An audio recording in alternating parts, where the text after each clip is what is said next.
प्राकृत स्वरूप रहित चिन्मय भगवान का जो यह स्थूल जगदाकार रूप है, यह उनकी माया के महत्त्वादि गुणों से भगवान में ही कल्पित है। जैसे बादल वायु के आश्रय रहते हैं और धूसरपना धूल में होता है, परंतु अल्प बुद्धि मनुष्य बादलों का आकाश में और धूसरपने का वायु में आरोप करते हैं, वैसे ही अविवेकी पुरुष सबके साक्षी आत्मा में स्थूल दृश्य रूप जगत का आरोप करते हैं। इस स्थूल रूप से परे भगवान का एक सूक्ष्म अव्यक्त रूप है, जो न तो स्थूल की तरह आकारादि गुणों वाला है और न देखने सुनने में ही आ सकता है। वही सूक्ष्म शरीर है। आत्मा का आरोप या प्रवेश होने से यही जीव कहलाता है और इसी का बार बार जन्म होता है।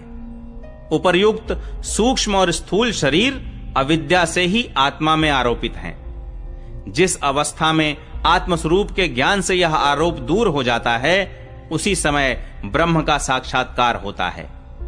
तत्वज्ञानी लोग जानते हैं कि जिस समय यह बुद्धि रूपा परमेश्वर की माया निवृत्त हो जाती है, उस समय जीव परमानंदमय हो जाता है और अपनी स्वरूप महिमा में प्रतिष्ठित होता है। वास्तव में जिनके जन्म नहीं है और कर्म भी नहीं है, उन हृदयेश्वर भगवान के अप्राकृत जन्म और कर्मों का तत्वज्ञानी लोग इसी प्रकार वर्णन करते हैं, क्योंकि उनके जन्म और कर्म वेदों के अत्यंत गोपनीय रहस्य हैं। भगवान की लीला अमोघ है। वे लीला से ही इस संसार का सृजन, पालन और संहार करते हैं, किंतु इसमें आसक्त नहीं होते। प्राणियों के अंतःकरण में छिपे रहकर ज्ञानेंद्रिय और मन के नियंता के रूप में उनके विषयों को ग्रहण भी करते हैं, परंतु उनसे अलग रहते हैं। वे परम स्वतंत्र हैं। ये विषय कभी उन्हें लिप्त नहीं कर सकते।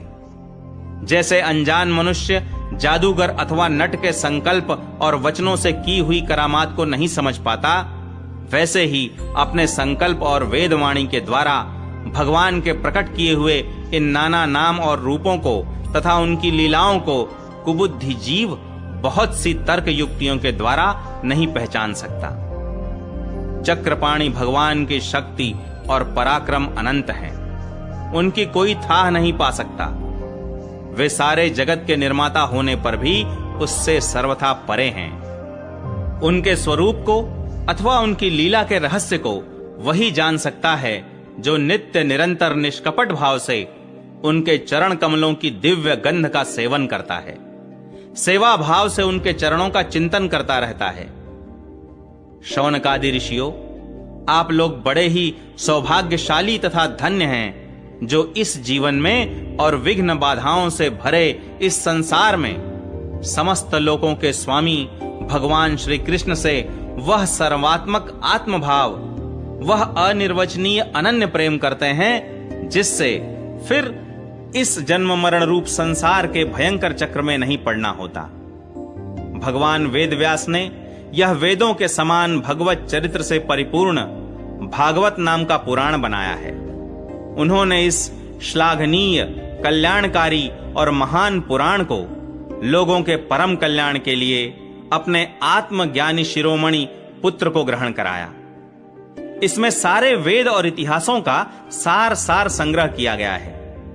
शुकदेव जी ने राजा परीक्षित को यह सुनाया।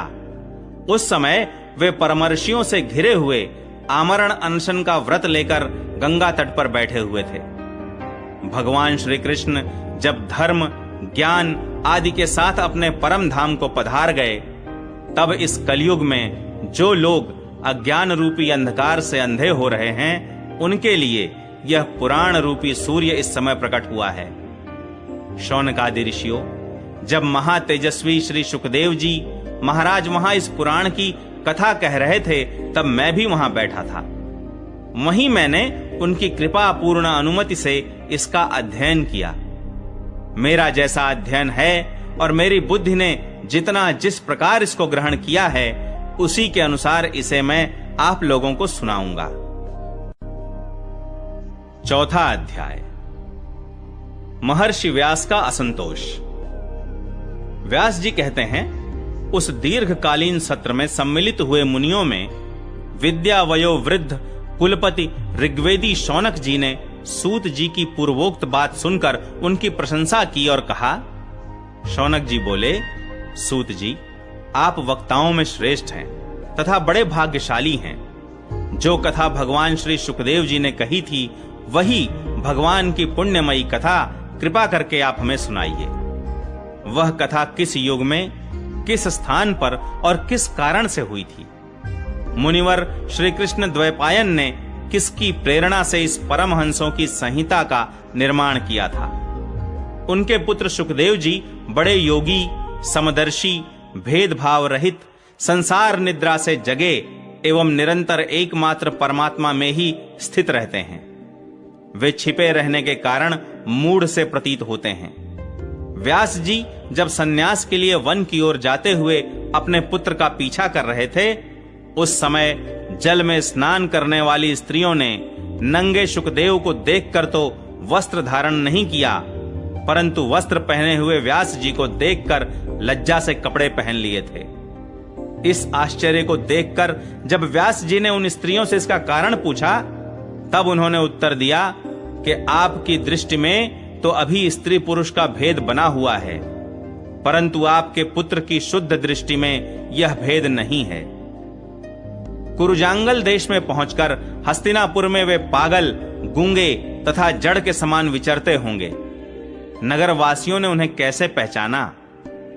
पांडवनंदन राजर्षि परीक्षित का इन मौनी सुखदेव जी के साथ संवाद कैसे हुआ, जिसमें यह भागवत संहिता कही गई? महाभाग श्री सुखदेव जी तो गृहस्थों के घरों को तीर्थ स्वरूप बना देने के लिए उतनी ही देर उनके दरवाजे पर रहते हैं जितनी देर में एक गाय दुही जाती है।